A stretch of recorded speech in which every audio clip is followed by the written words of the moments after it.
Consider two individuals who work hard their entire lives. One holds a PhD, earns a substantial income, yet dies leaving behind unpaid bills. The other never finishes the 8th grade, yet leaves behind a financial empire worth tens of millions of dollars. Author Robert Kiyosaki observed this exact paradox growing up. He had two fathers: his biological father, a highly educated government official who struggled financially, and his best friend's father, an entrepreneur who became one of the wealthiest men in Hawaii. Observing these two men revealed a strict mechanical truth. Your financial destiny is not determined by your baseline salary or your academic intelligence. It is determined entirely by the structural system through which your capital flows. We are going to deconstruct the exact mechanical system the wealthy use to decouple their time from their money. Earning a high income without a proper structural design does not create wealth.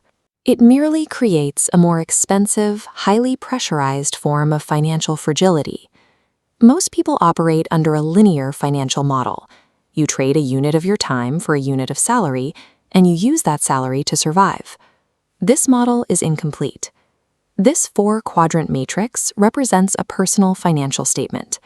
The top half, your income statement, tracks immediate money from your job versus money out for baseline survival: food, rent, tax. The central mechanism that connects these 4 boxes is cash flow.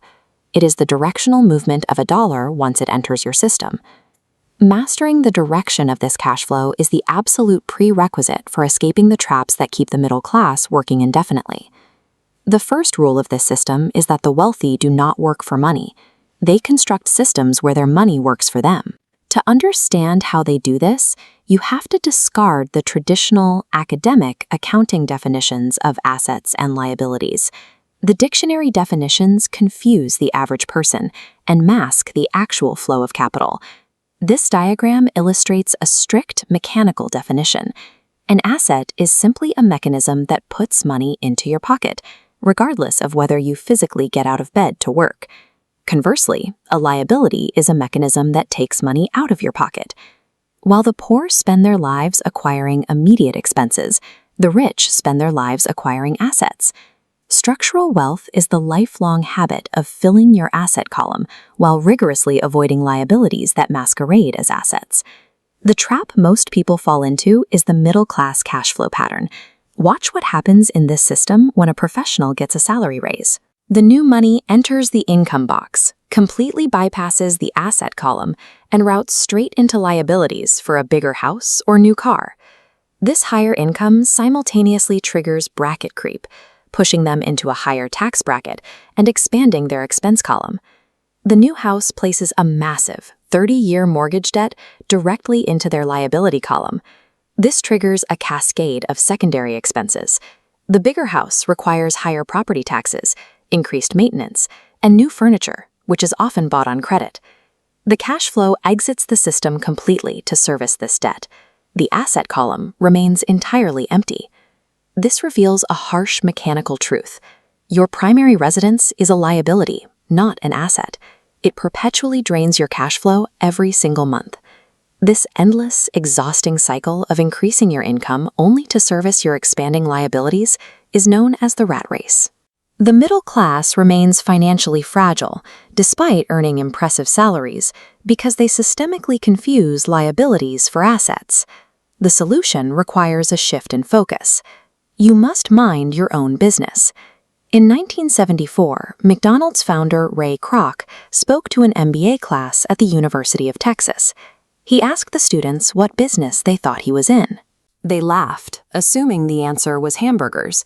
Kroc corrected them. His business was not making hamburgers. His business was real estate. The hamburgers merely funded the acquisition of the valuable land under each franchise.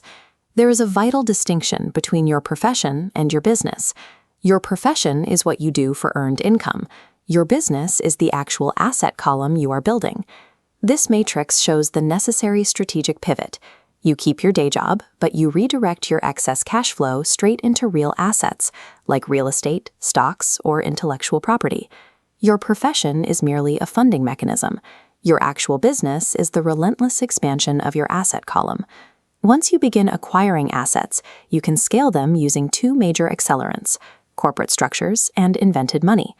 Operating as an individual employee has a fatal mathematical flaw. You earn your salary, the government takes its taxes immediately, and you try to survive on what is left. This split-screen flowchart illustrates the corporate advantage. A corporation earns money, spends pre-tax dollars on its allowable expenses, and is only taxed on the capital that remains.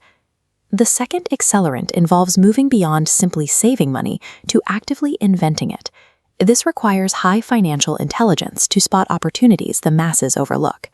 By identifying market anomalies during a downturn, an educated investor can create a $40,000 promissory note out of thin air, generating high-interest cash flow from a transaction the middle class would deem too risky.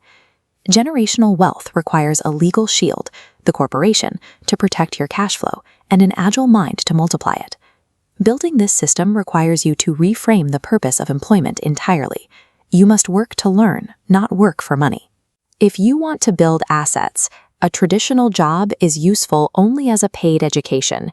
You extract knowledge about business systems, marketing, and leadership, applying those skills directly to your own asset column. But the system only functions if you enforce a strict behavioral mechanic. You must pay yourself first. This diagram maps that exact discipline. You allocate money to your asset column first, long before you pay your monthly bills or living expenses. It takes immense psychological fortitude to prioritize asset creation when bill collectors call, or when society expects you to buy luxury items to project success. Without this internal behavioral discipline, the entire mechanical system of wealth breaks down. It does not matter how large your salary becomes if you lack the control to capture it. Let's look at the completed, fully operational model. This animation reveals the ultimate structural goal. The asset column matures into a self-sustaining loop. The cash flow it generates easily covers all expenses, completely replacing the need for a salary. The visionary thinker Buckminster Fuller provided the most accurate metric for evaluating this system. He proposed that wealth is not a calculation of your net worth, which is often padded with depreciating consumer goods. Wealth is a measurement of time. If you stopped working today, how many days forward could you survive on the cash flow your assets produce? True financial independence arrives on the exact day your passive asset cash flow permanently exceeds your living expenses. Every single dollar that enters your hand represents a choice. That choice dictates your financial destiny. Spend that dollar on consumables and you choose to be poor. Route it into a liability like a massive mortgage or a new car, and you join the exhausting rat race of the middle class. But if you route that dollar directly into your asset column, you are actively choosing wealth. Escaping the trap is not an accident of birth, nor is it a lottery ticket. It is the result of a daily, deliberate structural choice to build systems that work for you.